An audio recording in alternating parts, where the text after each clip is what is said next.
tendance, la grande tendance change. Voilà par exemple un marché, le dollar-yen en 4 heures, fin d'un mouvement haussier, je détecte un début de mouvement baissier et je vois un premier petit sommet qui va me servir pour poser une moyenne mobile en tant que résistance sur ce sommet. Je cherche et assez rapidement je trouve que c'est la moyenne mobile 14 qui va servir de, somme toute, de résistance à cette petite oscillation. Mais ma tendance se développe et il y a oscillation à l'intérieur de la tendance et des oscillations à l'intérieur des oscillations, ainsi de suite. Résultat, je vais essayer de poser une deuxième moyenne mobile sur le deuxième retournement. En l'occurrence, ce sera une moyenne mobile 22. Ce n'est pas le cas que je préfère, elles sont assez proches, néanmoins, ce n'est pas moi qui fais le marché. Moi, je me contente de régler les voiles de mon bateau et le marché, c'est le vent. Donc, jusqu'à nouvel ordre, les marins ne font pas le vent, ils règlent les voiles du bateau.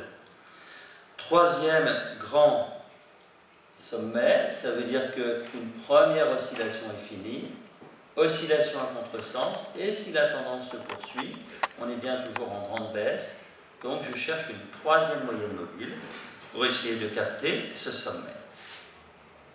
Ça sera un peu plus délicat. Phénomène technique, je ne peux pas exactement poser cette moyenne comme résistance, donc je fais au mieux avec une moyenne mobile 75. 14, 22 et 75. Regardons l'usage de ces trois moyennes mobiles. Il n'est pas parfait, mais ça m'explique assez bien le marché. La tendance est vraiment dans son élément au-dessus de la rouge, quand celle-ci est au-dessus de la verte, et je vois de nombreux points de butée à court terme sur la rouge, à moyen terme sur la verte. Vous voyez encore ici. On a le droit de couper les mèches, ça fait partie des trucs et astuces. J'explique pourquoi en formation plus, on va dire plus tranquille, donc on a un peu plus de temps. Et vous voyez ici, le marché remet en cause et finalement va sortir. D'autres outils d'analyse technique n'auraient pas fait beaucoup mieux. Une classique droite de tendance baissière m'aurait donné la sortie de ce marché à peu près au même moment. En revanche, une droite de tendance baissière ne m'aurait pas donné la rythmique du marché, alors que mes trois moyennes mobiles me donnent non seulement la rythmique, mais les différentes rythmiques à l'intérieur de ce marché. C'est en quoi cet outil est très simple et très efficace. Si vous voulez utiliser des outils mathématiques de cycle, d'analyse de cycle, très vite, ça va devenir affreusement fastidieux. Ceux qui connaissent vont utiliser des décompositions en série de Fourier. Ceux qui ne connaissent pas, je vous conseille de ne même pas perdre votre temps. C'est très lourd, très fastidieux. Et le résultat n'est pas meilleur. Ici, je laisse parler le marché, j'écoute ce qu'il me dit en début de mouvement, et grâce à chaque nouveau retournement dans le sens de cette tendance, je règle tranquillement mes moyennes mobiles. C'est beaucoup plus simple. Donc, c'est bien au début d'une nouvelle tendance que je vais procéder à ces différents réglages. Et tout nouveau retournement plus ample que le précédent me permettra de poser une nouvelle moyenne mobile. J'ai constaté empiriquement, mais c'est la base de toute science expérimentale, le constat empirique, que le choix le mieux est de poser trois moyennes mobiles, même si de temps en temps,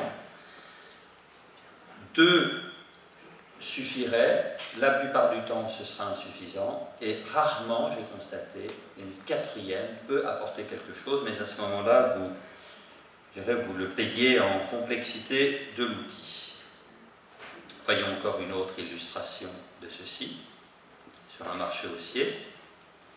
Trois moyennes mobiles, et là encore, j'ai réglé la verte sur de toutes petites oscillations ici. La bleue, je l'ai posée par ici, immédiatement j'ai posé la rouge. Et ultérieurement, encore une fois, à chaque fois, la verte ou la bleue vont resservir, mais pas toujours dans un même ordre. Ça va alterner de façon totalement imprévisible, mais je vais avoir ce phénomène d'inertie. Si je résume, quel que soit votre style de trading, et j'ai rappeler simplement ici les grands styles. Vous suivez la tendance. De nombreux outils vont vous permettre de suivre la tendance avec des signaux d'entrée et de sortie. Ou alors vous essayez de prendre le démarrage d'une tendance à contresens, ce qu'on appelle être contrarians. Certains aiment, mais c'est plus risqué. Ou alors vous jouez ce que l'on appelle des situations spéciales, phénomènes qui arrivent rarement mais que vous connaissez très bien, des figures techniques, des situations de faible volatilité avec reprise de volatilité. Bref, quel que soit votre système de trading, ce couteau suisse va vous permettre d'extraire les rythmes de la tendance et donc de savoir si votre outil, si votre système de prise de position est oui ou non cohérent avec la tendance générale. Alors que les moyennes mobiles sont totalement subjectives, on vous dit mettez la moyenne 200, mettez la moyenne 50, mettez la moyenne X, Y, Z. Certains analystes, il y a quelques années, de se passer de bouche à oreille la longueur de la bonne moyenne mobile. Bref, c'était très peu fiable. Là, vous avez une fiabilité largement accrue puisque vous êtes objectif. Vous utilisez objectivement les premiers retournements des oscillations dans le sens de la tendance pour lire le marché et comprendre les moments clés. À quel moment le marché faiblit, à quel moment le marché reprend sa tendance et à quel moment est-ce qu'il est peut-être en train justement de sortir de sa tendance. La conclusion, c'est que de façon plus générale, dans la boîte à outils analyse technique, vous avez de très nombreux outils qui sont délaissés à tort. Et c'est l'un des points les plus, je dirais, les plus agréables de mon métier de professeur d'analyse technique, c'est que chaque année, je reparcours, à différentes vitesses d'ailleurs, quasiment tous les outils, ou au moins un outil par famille, de l'analyse technique. Et à chaque fois, je suis surpris de voir qu'en recreusant ces outils, on découvre que chaque outil, en fait, s'il a été créé, c'est pour de bonnes raisons, et il est intéressant.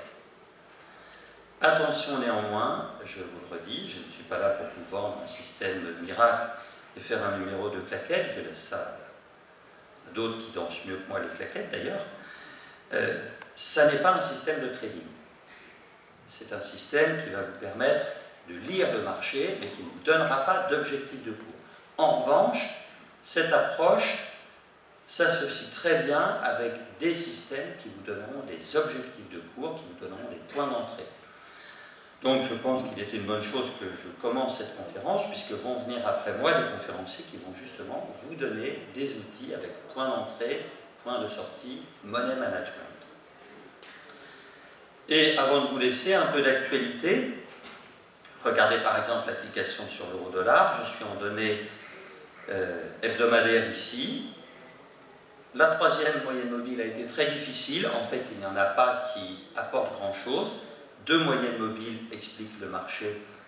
La rythmique interne de l'euro-dollar actuellement, la 18 et la 60, donc en données hebdomadaires. Et vous voyez que depuis le grand retournement sur ce niveau de 1,20, la 18 continue à nous donner des moments clés.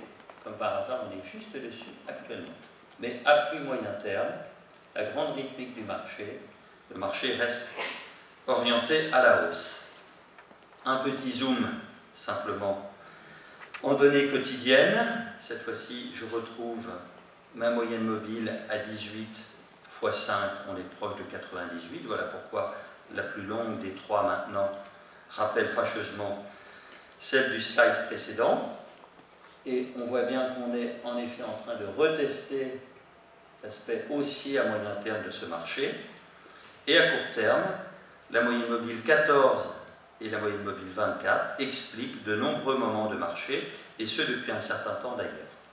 Et on voit bien actuellement qu'on est exactement à un point névralgique du marché. Là encore, je ne vais pas anticiper l'avenir. La bonne pratique de l'analyse technique, c'est de surfer sur les vagues du marché, et il n'est pas besoin d'anticiper la vague, il suffit d'avoir un scénario précis pour lire le marché et de construire une position de trading à partir de ce que le marché vous indique. Pas besoin de faire de prévision future. Voilà une actualité sur l'euro-dollar. Bien sûr, ceci est la présentation, on va dire, un peu théorique de l'outil. Pour une mise en œuvre pratique, avec les trucs, les astuces, posez rapidement une moyenne mobile, 2, 3, et couplez ça avec votre système.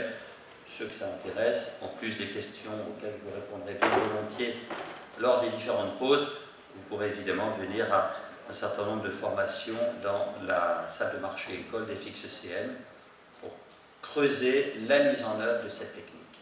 Voilà. Merci de votre attention.